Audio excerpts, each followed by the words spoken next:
বিশ্বনবী সাল্লাল্লাহু আলাইহি ওয়াসাল্লাম রাতের বেলা ঘুমিয়ে আছেন উম্মে হানির ঘরে। নবীজির নিকটাত্মীয় বাইতুল্লাহর কোল ঘেঁষি দক্ষিণ পশ্চিম কর্নার দিয়ে যার বাড়ি, বিশ্বনবী সাল্লাল্লাহু আলাইহি ওয়াসাল্লাম এই রজব মাসে রাত্রি বেলায় ঘুমিয়ে আছেন। জিবরিল আলাইহিস সালাম এসে আল্লাহর নবীর সামনে দেখতেছেন বিশ্বনবী ঘুমায়। চাইলে জিবরিল আলাইহিস সালাম কুমকুম ইয়া হাবিবি কাম তানাম এই কথা বলতে পারতেন কুমিয়া ইয়া আইয়ুহাল মুদ্দাসসির কুম ফাআনযির ওয়া রাব্বাকা ফাকাব্বির, এই রকম কোন কথা বলে আল্লাহ রাব্বুল আলামিনের নির্দেশ তার হাতে দিতে পারতেন, কিচ্ছু করেন নাই। যেহেতু জিবরিল আলাইহিস সালাম দেখতেছেন নবী ঘুমান, ডাক দিলে বেয়াদবি হয়ে যাবে, ডাক দিলে আল্লাহর হাবিবের সাথে আদবের খেলাফ হয়ে যাবে। অপেক্ষাও মানে না, যেহেতু সময় দেয়া আছে, এই সময়ের মধ্যে নবীকে স্টার্ট করতে হবে, যাত্রা শুরু করতে হবে। জিবরিল আলাইহিস সালাম বিশ্ব নবীর কপালের মধ্যে হাত দিয়ে তুলতে পারতেন, নবীকে একটু সিনায় ধাক্কা দিয়ে বলতে পারতেন নবী মেরাজে যেতে হবে।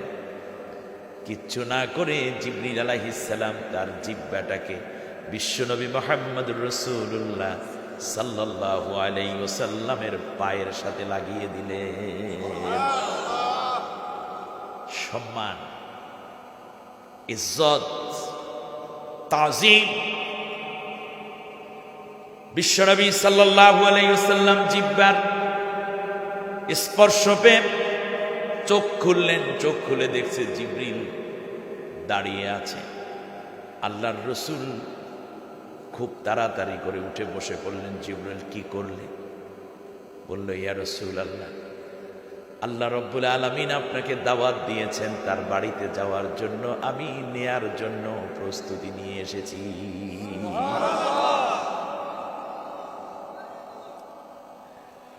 বিশ্বনবী সাল্লাল্লাহু আলাইহি ওয়াসাল্লাম বললেন, জিবরাইল, আল্লাহর বাড়িতে যাব, মহান মালিকের বাড়িতে যাব। ও জিবরাইল, আমার তো তেমন কোনো প্রস্তুতি নাই। বলছে, আপনার পূর্ণ প্রস্তুতি নিয়ে আমি এসেছি, চলুন সামনের দিকে যাই। জমজমের কিনারে নিয়ে যাওয়া হলো। বিশ্বনবী সাল্লাল্লাহু আলাইহি ওয়াসাল্লামের সিনা সাক করা হলো। সিনা সাক কারে কয়? কেউ যদি মনে করে সিনা সাক মানে হচ্ছে আল্লাহর নবীর ভেতরের কলিজা কিংবা হার্ট ভালো করে পরিষ্কার করে জমজমের পানি দিয়ে ধুইয়া নিছে, এটা ভুল ব্যাখ্যা। তার কারণ নবীর জন্ম থেকে ওয়াফাত পর্যন্ত কোনো গুনাহ নাই, নবীর কোনো অপরাধ নাই।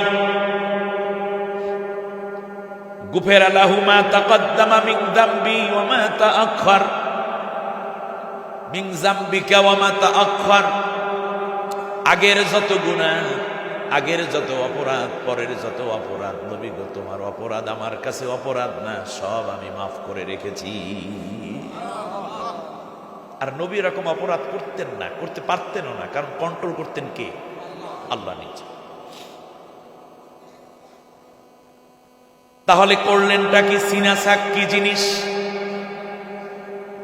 বর্তমান যুগে ল্যাপটপ কিংবা কম্পিউটার যারা চালিয়ে থাকেন তারা বুঝতে পারবে, মাঝে মাঝে যখন কাজের গতি স্লো হয়ে যায় তখন সেইটার মধ্যে র্যাম দেয়া হয়। কি র্যাম?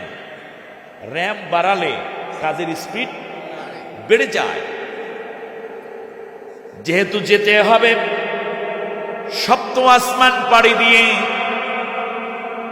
যেতে হবে সিদরাতুল মুনতাহা পাড়ি দিয়ে, যেতে হবে জিবরিলকে ছাড়া একাকী, যেতে হবে এমন জায়গায় যেখানে এই পৃথিবীর একজন নবী যাওয়ার জন্য খুব বেশি পাগল পারা হয়ে গিয়েছিলেন, হযরতে মুসা পয়গম্বর আলাইহিস সালাম। বুঝতে হবে গন্তব্য, ডেস্টিনেশন কোথায়। গন্তব্য যেহেতু বহুদূর, এই জন্য র্যাম্প দেয়া দরকার। আল্লাহ রব্বুল আলামিন র্যাম্প পাঠাইয়া দিলেন জিবরিলের মাধ্যমে।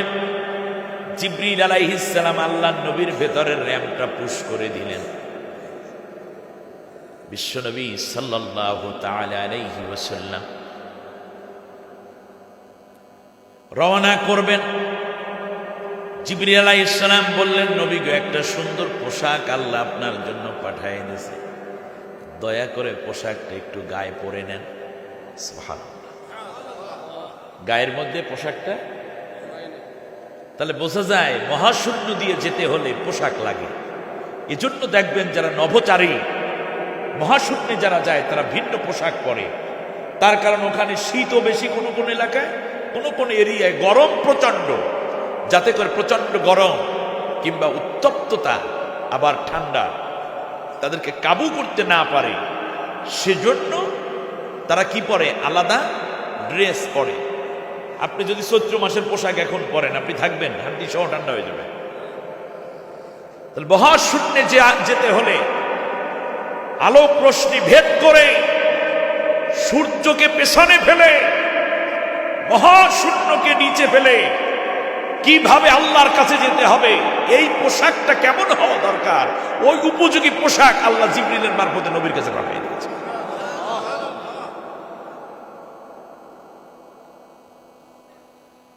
মুসা আলাইহিস সালাম আল্লাহর সাথে কথা বলেন।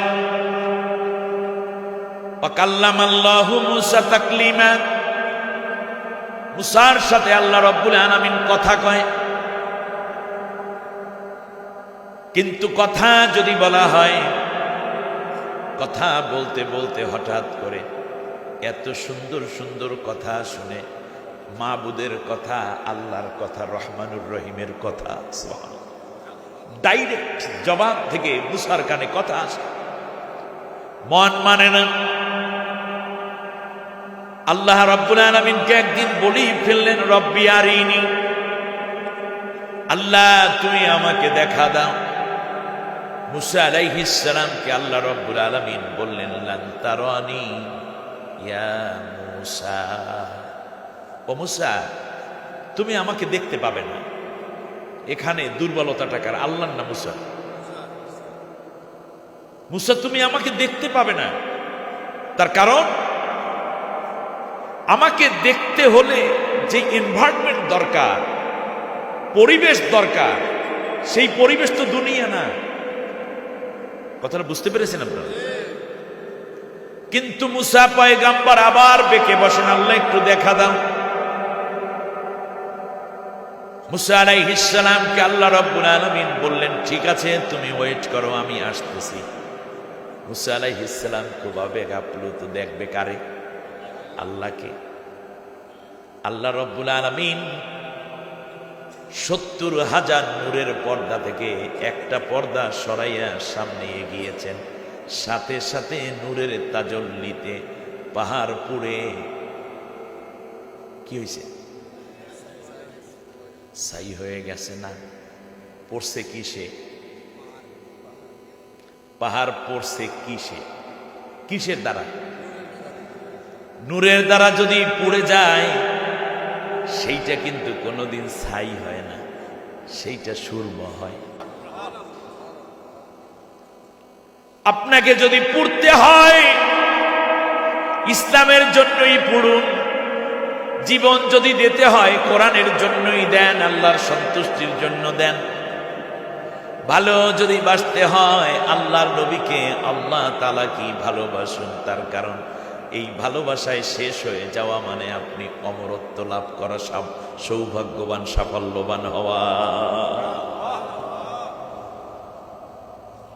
আসহাবে আজমাইন ভালোবাসার আগুনে পুড়ে পুড়ে, সেই ভালোবাসা কোনো মেয়ের জন্য, কোনো গার্লফ্রেন্ডের জন্য, কোনো নায়িকার জন্য, পৃথিবীর গতানুগতিক কোনো নেতা নেত্রীর জন্য।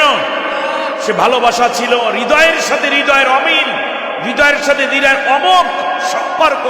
জীবন চলে যাচ্ছে, কিন্তু রাসূল সাল্লাল্লাহু আলাইহি ওয়াসাল্লাম থেকে এক চুল পরিমাণ কাফেররা তাদেরকে সরাতে পারে না। ঠিক কিনা বলেন?